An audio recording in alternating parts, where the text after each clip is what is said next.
Buen día, nuevamente con ustedes en Entre Líneas. Inexplicable la bruta salida de Pablo de la Flor del proceso de reconstrucción que estaba llevando a cabo y que había estructurado a lo largo de varios meses un programa adecuado para que sean los sectores los que se encarguen de administrar todo el proceso de reconstrucción en el norte. Oposición de los gobernadores regionales que querían ellos mismos administrar todo el proceso de reconstrucción en el norte. Oposición de alcaldes, grupos políticos involucrados con intereses subalternos. Se aproximan las elecciones regionales y municipales e inexplicable aún mayormente la aceptación de esta renuncia por parte de Mercedes Arauz, la presidenta del Consejo de Ministros. ¿Está acaso el gobierno también pensando en la campaña en la zona norte en las siguientes elecciones municipales y regionales? ¿Está el grupo Acuña, como se ha dejado entrever, metido en este proceso, ya que los principales gobernadores regionales que se oponían corresponden precisamente a los del partido del grupo de Acuña? Estamos en esa situación, en un proceso de reconstrucción pensando en intereses subalternos políticos, electoreros. Estamos muy mal con ello, y peor aún que el gobierno se esté enfrascando o dando pase a este tipo de acciones indebidas, ¿no? Un proceso que involucra un montón de dinero, muchos recursos del Estado, requiere capacidades adecuadas para llevarlo a quienes deben llegar, que son los damnificados en toda la zona norte, y respecto de los cuales no se puede jugar, señores, no se puede jugar con la ciudadanía que ha sido damnificada en el norte y con un proceso que va a involucrar muchos procesos de adquisición, muchas obras, mucha construcción, y va no solamente de alcaldes, de partidos políticos o de gobiernos regionales. Eso es lo que queremos, eso es lo adecuado. Cuidado, mucho ojo avisor, el Congreso debe tomar cartas en el asunto y ejerciendo su función de fiscalización, controlar debidamente todo esto. Ya se está invitando a los involucrados del Consejo de Ministros para que expliquen ante el Congreso a qué se ha debido esta salida, o ha sido movida por el mismo gobierno la salida de Pablo de la Flor, quien, dicho ese paso, trasciende que ya se sentía incómodo porque los sectores no querían involucrarse en este proceso de reconstrucción.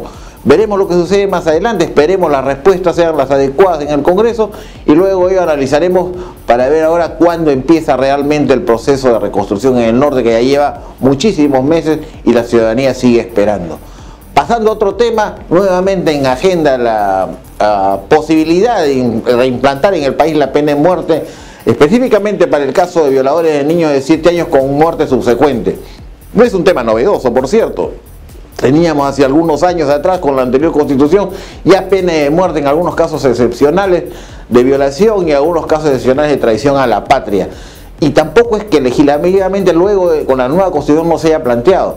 En la década del 90, ya con la constitución actual, existió, recuerdo, algún proyecto de ley en el cual se pretendía también reimplantar la pena de muerte en el caso de violaciones menores de niños, menores de edad de 7 años a menos.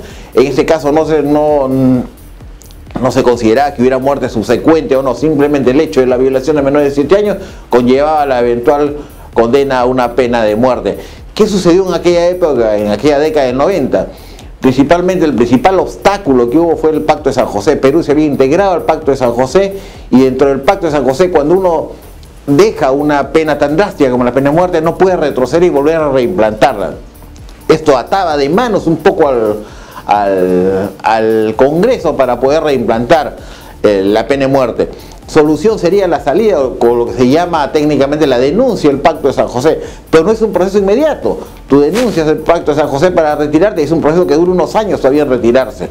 Colombia lo hizo, Colombia ya prácticamente está fuera del Pacto de San José por casos distintos, pero eso es posible, eso es lo que ocurrió en la década del 90. Por otro lado, hubo oposición de la Iglesia Católica en aquellos momentos por reimplantar una pena tan drástica como esta.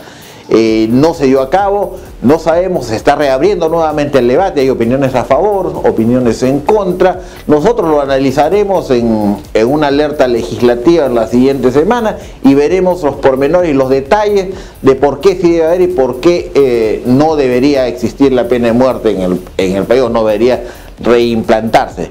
Finalmente, el tema de las encuestas, nuevamente encuestas en el tapete, y el Club de los 20 se armó, todos con 20% de aprobación, Congreso 20 y tantos por ciento, 25%, Poder Judicial por ahí también 26%, el presidente también con 20 y tantos por ciento, el Consejo de Ministros inexplicable, acaba de ser investido. renovado Consejo de Ministros. Normalmente cuando nombras un nuevo gabinete es para refresco y entran con una aceptación importante, una aceptación de 40%, 50, hasta 60%. Este gabinete hace apenas unas semanas que lo han investido y tiene apenas 20 y tantos % de aprobación.